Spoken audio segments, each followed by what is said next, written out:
बोकारो विधानसभा क्षेत्र भ्रमण के दौरान जेबीकेएसएस के केंद्रीय कार्यालय बोकारो में धनबाद लोकसभा के उम्मीदवार इखलाक अंसारी का जोरदार स्वागत किया गया। लोकसभा चुनाव को लेकर रणनीति बनाई गई। इसके बाद इखलाक अंसारी उकरीद बस्ती सहित कई गांव पहुंचे, जहां लोकसभा चुनाव को लेकर अपने पक्ष में लोगों को समर्थन देने को कहा। सबसे पहले उकरीद बस्ती पहुंचे, जहां वहां के लोगों ने लोकसभा के प्रत्याशी को गले लगाकर उनका माला पहनाकर स्वागत किया।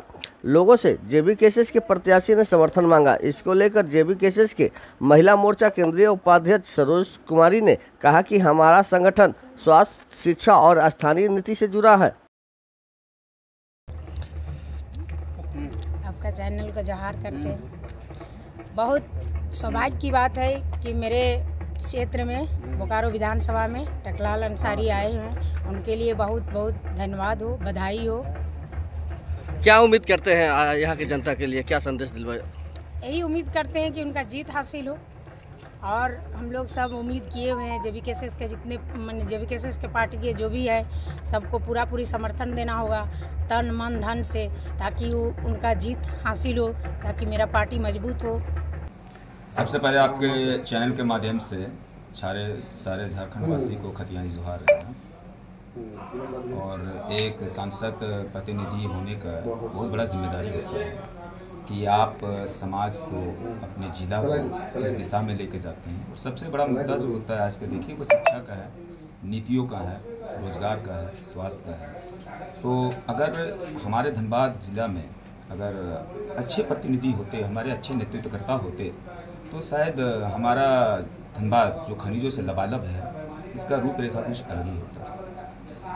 देखिए, अब बीजेपी या कांग्रेस की जो आप बात करें, बीसीसीएल का लड़ाई झगड़ा का, इसमें हमारे जो मुख्य धाराएं हैं, हमारे जो विचार है जेबीकेएसएस का, टाइगर जयराम महतो जी हमारे अध्यक्ष हैं, उनका जो विचार है वो अन्य विचार है। क्योंकि देखिए, हम लोग जो भी लड़ाई किए हैं वो स्थानीय नीति की बात की है, हम लोग रोजगार की बात किए हैं, पलायन की बात किए हैं, विस्थापित की बात किए हैं, और झारखंड का हक और अधिकार का बात किए हैं।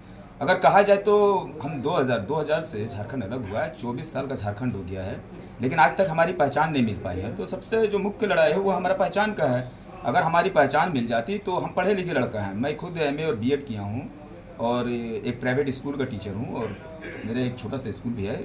अब बताइए कि हमें क्या ज़रूरत पड़ गई थी कि शिक्षा को छोड़ करके राजनीति में आना। राजनीति में आने का मुख्य जो कारण है वो देखा जाए तो मतलब हमें जो नहीं मिल पाया है, क्योंकि देखिए आज के दौर पे एमए करके भी आज बेरोजगार हैं, हमें जो नहीं मिल पाया है, कम से कम आने वाला नस्ल, जो आने वाले जनरेशन है, उसका एक कम से कम एक फ्यूचर, एक ब्राइट फ्यूचर है।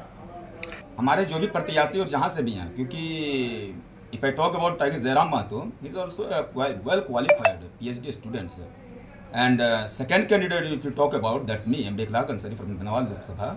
तो जाहिर सी बात है, हम लोग शिक्षा और स्वास्थ्य के सबसे पहले जो होता है हम शिक्षा की बात करेंगे, क्योंकि बाबा साहब अम्बेडकर उन्होंने कहा जीत जो है वो निश्चय होता है, लेकिन अगर आप बिना पढ़े लड़ेंगे तो आपको हार का सामना करना पड़ेगा।